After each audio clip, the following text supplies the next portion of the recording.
Eventually, there's another situation where me and my mom got into a huge fight, and she poured chemicals all over my body and in my mouth. So it burns my skin. And so eventually I had a little voice telling me, hey, you need to do something for yourself. You need to fight for yourself. And so I had the courage to run downstairs and call the cops. And the cops came, but what they did was refer us to a social worker. They didn't remove me from the environment. They didn't arrest my mother. Obviously, there's evidence on the table because my brother brought down all the chemical bottles that she used. The cops just referred us and left me there with my abuser. And so that just scared me. And I was like, well, I'm not going to ask for help again because look what happens, like nobody's going to advocate for me.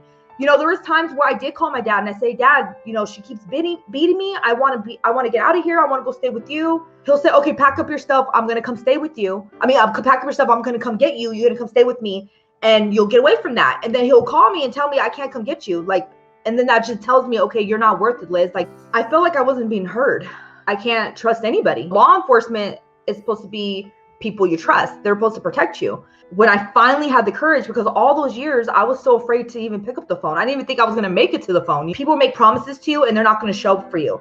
So I had so much abandonment issues. I had a lot of PTSD, depression, suicidal thoughts. I had all of this stuff and my needs weren't being met. And so even when I was at school, I didn't tell anybody because first of all, I was afraid. I didn't know what was going to happen. Second of all, I didn't know who to tell. I didn't know any I didn't have resources. I didn't know what was okay and what was not. I just had a lot of fear.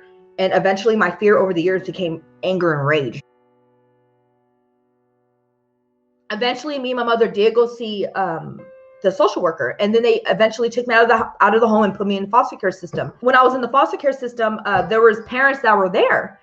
And so that would take care of us. And they were older folks and they were very abusive as well.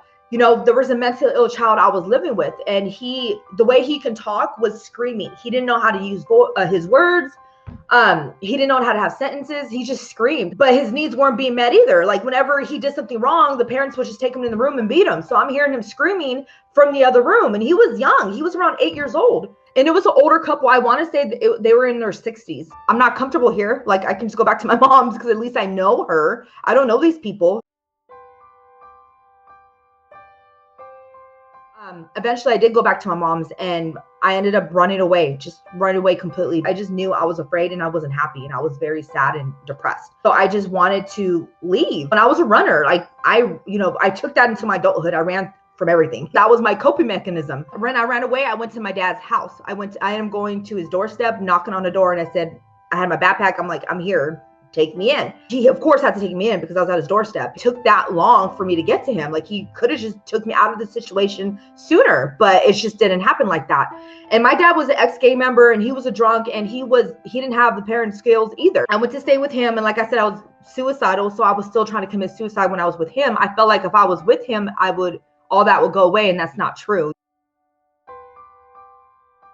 I was going to school and I was doing really bad in school. This is one of the signs, when you're having bad grades, when you're ditching classes, when you're hanging out with older people. And I was doing all of that. And there was one person that noticed something at my school when she seen, the signs I had, and she seen the cuts on my arms. I had these cuts and nobody asked me questions, And so she seen them and she pulled me in the office and she said, hey, what's up with that? What's going on? And I was kind of, baffled because I'm well, nobody asked me this before. And so I told her because I wanted to tell the truth. I wanted to, vet what was going on. So I told her, and she referred me to go see a psychiatrist.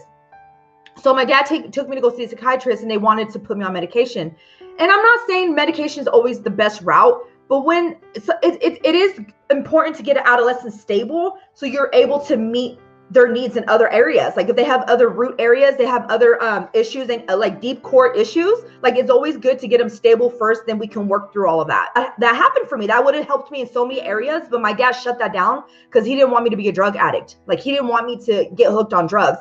And that was probably one of the worstest choices he could have made.